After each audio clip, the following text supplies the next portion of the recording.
A really tough week of the programme. We've had a lot of players who have put a hell of a lot into selection for Tokyo, and this week was the one we had to deliver the tough messages and the really exciting messages for those fortunate enough to be representing the programme in Tokyo. It was great to give the yeses, but I'll never forget giving the nos. It's credit to those players that have not been selected, that they've come into training this week and they're doing everything they can to put the team in the best place possible for Tokyo. Making sure that everyone still feel valued within our group, about everything and how to inspire the next generation and actually make sure that we have a programme to come back to. I think that's also really, really important to us.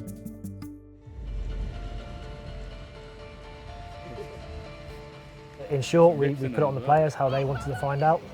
The men's decided to do a block of meetings in the morning, and the women's group had an email sent by Scott and then subsequent meetings over the week.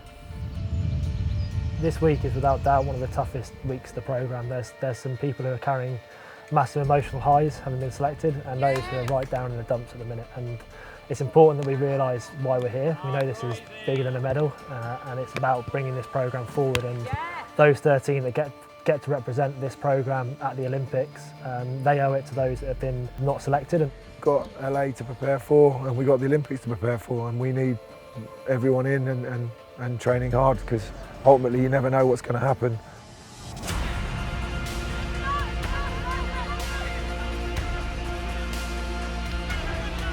This is the hardest week for the whole programme because you've got that range of emotions.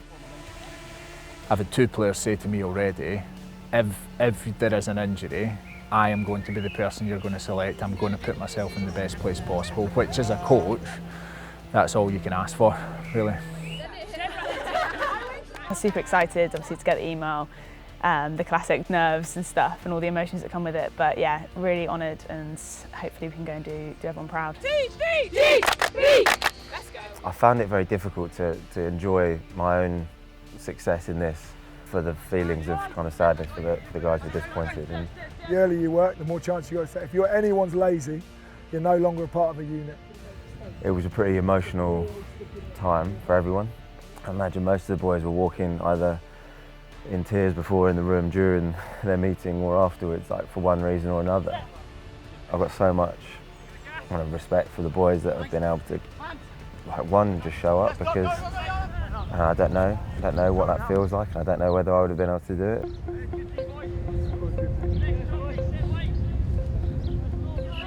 I think it's really tough for people that aren't going but they're still here. I really do. But the people that are so great people that they want to push us, they want to push the team and make. If they weren't here, we wouldn't have anybody to train against, and you wouldn't be still challenged, you wouldn't still be pushed. It's just being smart with what we've got, as well as recognising the picture in front. I've been given co-captaincy with Meg, which is amazing. Me and her work really well together. We're best mates off the pitch, so it obviously helps on the pitch. We're opposites, so we kind of deal with things in different ways. Myself and ABBIE kind of worked together for so many years now. Like she's got that empathy side, that kind character. Not saying I'm not kind, but and then my role is probably more of the standards pushing and creating that environment so we can always challenge each other as well. And particularly for me, being travelling reserve for the last one, I had huge ambitions to get to this one and make a difference and come back with that medal.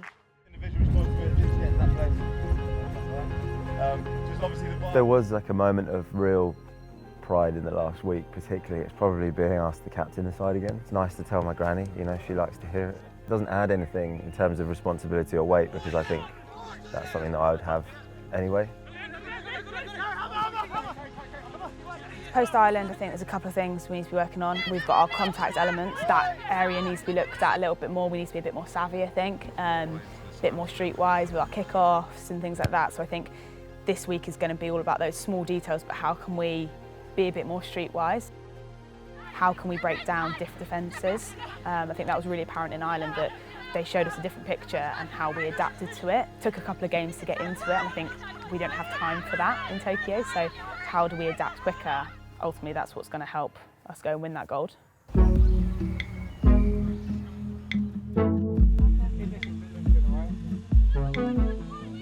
Rightly or wrongly, I already stripped my GB kit off, sat in my mum's kitchen, cried my eyes out. I said, Mum, I haven't done it. I knew on the weekend in Dublin I hadn't done it. I sat down with Scott and I just said, Scott, I'm struggling physically. I can't give you what I have. And that's really tough to say to a coach when he's about to make selection, but I also felt like I had a responsibility as a player to go, I can't give you my all. She has had a tough time in the programme because she's had multiple injuries and she's had limited time in the pitch.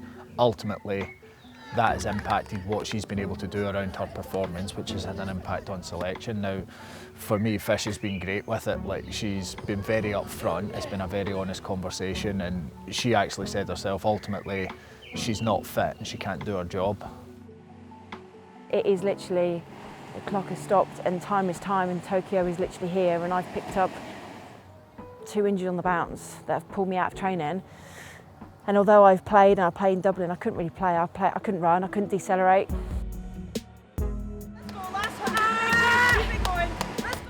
Our target was 24. Guess what it was? 24:03. That sums up my journey.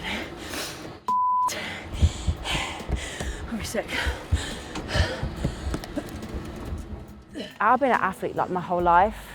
2 different sports, from bobsleigh, who knows, back to bobsleigh, who knows. From my roots back into rugby, into 15s World Cups, 7s World Cups, Commonwealth Games, Olympic Games, and I've been so fortunate to have an amazing career, and I've worked my absolute socks off to the point I've got no hair. I couldn't have worked any harder in my career. I'm really proud of the players who are there. As hard as it is, I'm really proud of them and the way they hold themselves, and the training so hard to be in that squad, but you can't help but obviously you have feelings and emotions, and once an Olympian, always Olympian, once an athlete, always an athlete. My performance mindset will stay with me wherever I am, my values of a person will stay with me wherever I am, my career will stay with me, my story will stay with me, and for me this is my end of my road. I was always going to retire post-Tokyo.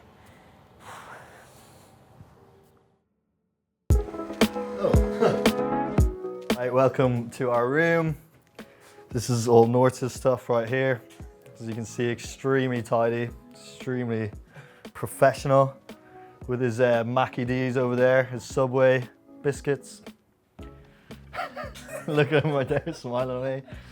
Delight with himself. We've had to give the room a slight tidy, but this is the best it's going to be, to be fair. As you can see, there's all my supplements, all very neat and tidy.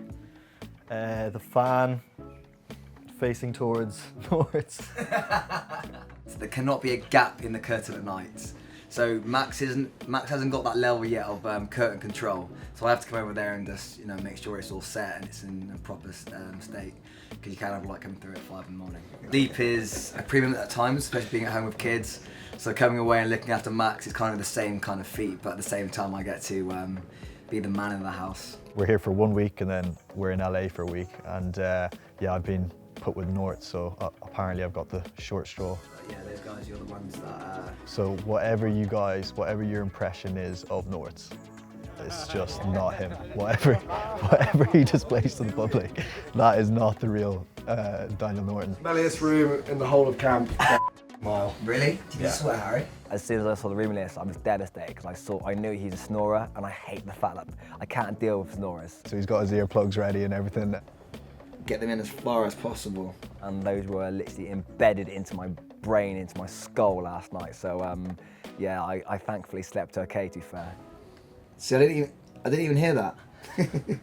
Oh, no, I'm probably one of the messiest roommates there is. I do bring a PlayStation though, so I do bring that kind of switched off value. He's rubbish at cards, really bad. Yeah, get him. Oh, no. The only issue of rooming with me is that because I like to go in other people's rooms and steal things and mess their rooms up, it comes back on us. So I'm telling him that we have to be a pack together and make sure that he has to have my back if I'm not in the room, and look after the room and keep it safe in our sanctuary.